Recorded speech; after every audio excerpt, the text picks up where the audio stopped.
Hello, my name is Emily Blum, and I am excited to be here to share with you a little bit about myself and of my nursing experiences.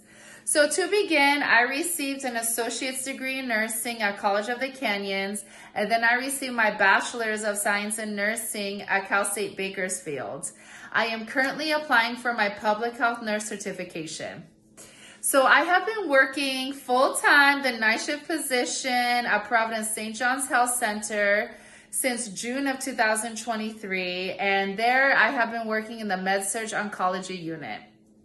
As I am now nearing my 2-year mark, I can honestly say that one of the best parts about my job is forming a connection with my patients.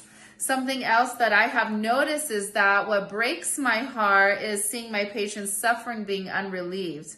And what makes my heart come alive is seeing that suffering become relieved. For example, I had an elder patient with advanced dementia that was total assist and bedbound, and she was clearly in respiratory distress at the beginning of my shift. She was pallor, diaphoretic, had a respiration rate of 40, and she was using accessory muscles here and here to aid her breathing.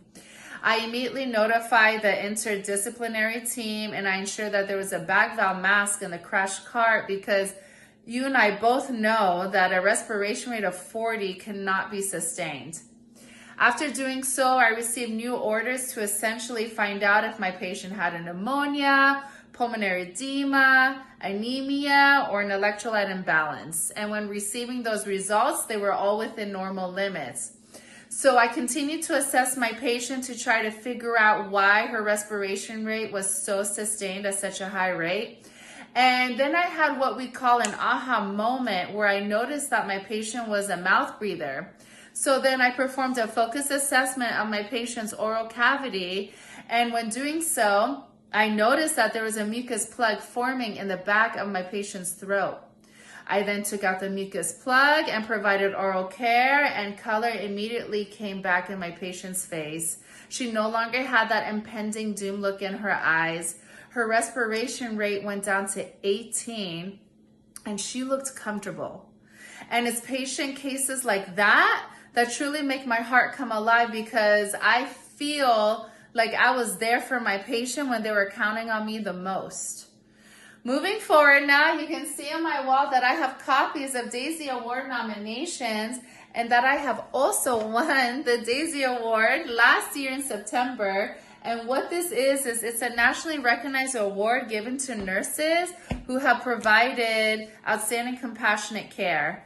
And why I have these tapes on my wall is because every time I read them, I am reminded that I had made a difference in my patients' lives, that I had done something good for them and have eased their ways in some way. And to me, those feelings are priceless. Something else I'd like to share with you is that during my free time, I like to look up evidence-based practices on a diagnosis that one of my patients had, so that I can improve on my care for the next time I have a patient with that diagnosis. And I do so on credible online sources like Stat Pearls, as well as in books such as this book, which I actually had used to study for the NCLEX 4, which I find to be very helpful today. I am also reading this book written by a hospice MD called Dying Well, which I find to be very helpful in reframing my perspective taking when caring for a hospice patient. So now when I care for a hospice patient, I'm not focusing on what is their life expectancy, but rather what do they expect in life and how can I help deliver that for them as their nurse. Now that I have reached my goal of being a registered nurse, I'm ready to fulfill my dream of being a family nurse practitioner.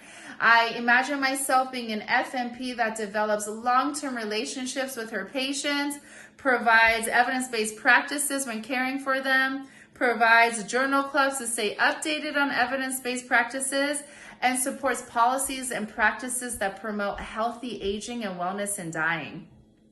I am confident that your FNP program at San Jose State University will help me to become the FNP that I aspire to become and to make great changes to our field of nursing. Thank you for taking the time to connect with me and watch this video.